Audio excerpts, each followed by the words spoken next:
बिस्मिल्लाहिर्रहमानिर्रहीम। आए दिन दुनिया भर से औरतों के खतना किए जाने के वाकयात सामने आते रहते हैं, लेकिन कहीं इसको जुल्म करार दिया जाता है, कहीं इसको इस्लाम में जायज कहा जाता है। इमाम बुखारी ने लिखा है कि मुसलमानों की अहम अलामत खतना है, जबकि इमाम शाफी इसको वाजिब समझते हैं और मर्दों के अलावा औरतों के खतने को भी जायज करार देते हैं। मर्द का खतना तो बचपन में ही हो जाता है, लेकिन औरत के खतने के हवाले से इख्तलाफ पाया जाता है, जबकि इसके मुतल्लिक चंद अहादीस और चंद मशहूर रवायात भी मौजूद हैं जो आज की वीडियो में आपसे शेयर करेंगे। इससे पहले आपको बताते चलें कि इस्लामी ममालिक खासकर मिस्र, अफ्रीकी, जनूब मशरकी एशियाई ममालिक जैसा कि इंडोनेशिया में अब भी औरतों के खतने किए जाते हैं, जबकि भारत में भी दाऊदी और बोहरा कम्युनिटी के लोग बड़े पैमाने पर मौजूद हैं। उनमें तो नस्वानी खतना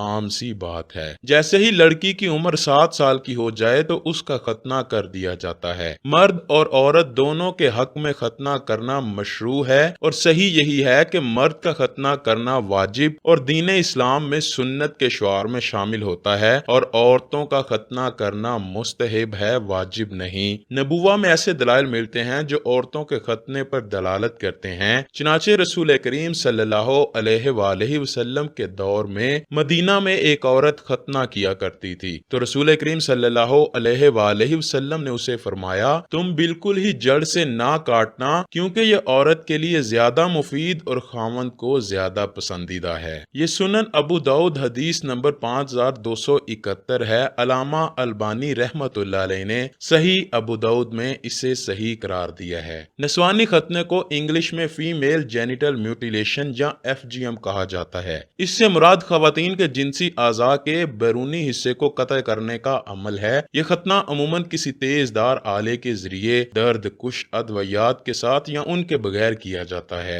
ऐसी खवातीन की उम्रें चंद माह से लेकर सने बलूगत तक की होती हैं। यूनिसेफ के मुताबिक 2021 तक दस्तयाब अदादो शुमार के मुताबिक निस्फ मुमालिक में ज्यादातर खतने 5 साल की उम्र से पहले कर दिए जाते हैं। अंदाजे के मुताबिक इस वक्त दुनिया भर में इस अमल से गुजरने वाली खवातीन की तकरीबन तादाद 1 अरब 5 करोड़ है। जिन मुमालिक में खवातीन के खतने किए जाते हैं उसमें कोई मुमानत नहीं। उलमा के दरमियान इस मामले में इख्तलाफ पाया जाता है। बाज के नजदीक खतना करना जायज और बाज के नजदीक नाजायज है। खतना का मकसद औरतों से शहवत कम करना है। ज्यादातर उलमा के नजदीक औरतों का खतना करना जायज नहीं, क्योंकि शहवत का होना उनका भी हक है। औरतों में इसकी बिना पर शहवत की शिद्दत और उसमें ज्यादती खत्म हो जाती है। लिहाजा अगर कोई करवाता है तब भी ठीक है, और अगर कोई खतना नहीं करवाता तब भी ठीक है। लड़कियों के खतना की बात सुनकर और पढ़कर हमारे बाज ला इल्म हजरात को कुछ जुर्जरी सी आती है, और इसकी वजह शायद इंसानी खलकत तबाह से आगाह ना होना है, और दूसरे हमारे पाक-ओ-हिंद के मुआशरे में इसका रवाज ना होना भी है। अरब और अफ्रीका के गर्म इलाकों में खवातीन की जिस्मानी साख्त कुछ इस किस्म की होती हैं कि उनकी अंदाम नहानी का उबार कदरे ज्यादा होता है, जो बड़े होने पर उनके सनफी जज्बात को अजहद हसास बनाने का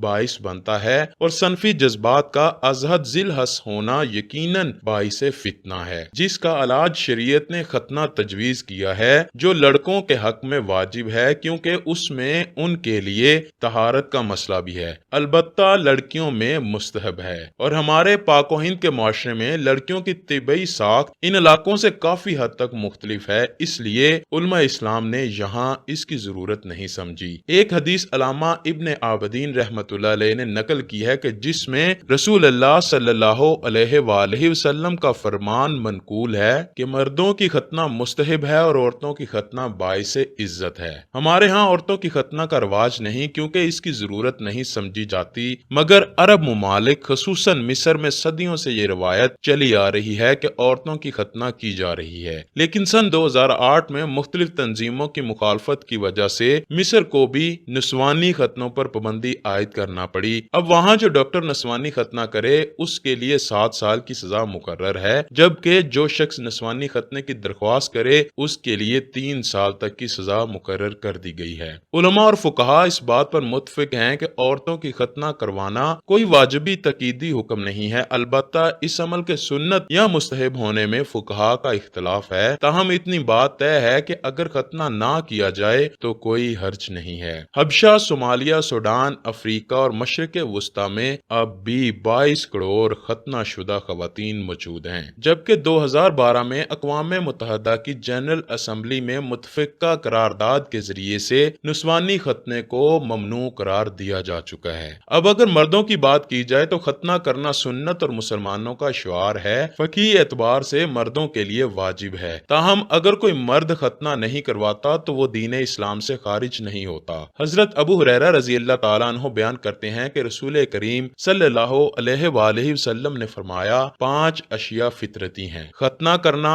زیر ناف بال موڑنا، مونچھیں کاٹنا، ناخن کاٹنا اور بغلوں کے بال اکھیڑنا۔ ختنہ کروانا حضرت ابراہیم علیہ السلام اور ان کے بعد والے انبیاء کی سنت ہے۔ رسول کریم صلی اللہ علیہ وآلہ وسلم نے فرمایا، ابراہیم علیہ السلام نے 80 برس کی عمر کے بعد ختنہ کروایا اور کلہاڑی کے ساتھ ختنہ کیا گیا۔ ابن قیم رحمۃ اللہ علیہ کہتے ہیں کہ اللہ نے اپنے نبی حضرت ابراہیم علیہ السلام کو بہت سے طریقوں سے آزمایا، ان میں ایک ختنہ بھی شامل ہے، اور حضرت ابراہیم علیہ السلام سبھی آزمائشوں پر پورا اترے، اور حقیقت یہی ہے کہ ابراہیم علیہ السلام سب سے پہلے شخص تھے جن کا ختنہ کیا گیا۔ صحیح یہی ہے کہ ابراہیم علیہ السلام نے 80 برس کی عمر میں ختنہ کرایا تھا، اور حضرت عیسیٰ علیہ السلام تک ان کے بعد آنے والے پیغمبر اور ان کے پیروکار بھی ختنہ کراتے رہے۔ حضرت عیسیٰ علیہ السلام نے بھی ختنہ کرایا، اسی لیے عیسائی بھی ختنے کا انکار نہیں کرتے ہیں۔ اللہ پاک سے دعا ہے کہ وہ ہمیں تمام برائیوں سے پاک کر کے نیک اعمال کرنے کی توفیق عطا فرمائے، اور بروز قیامت ہمیں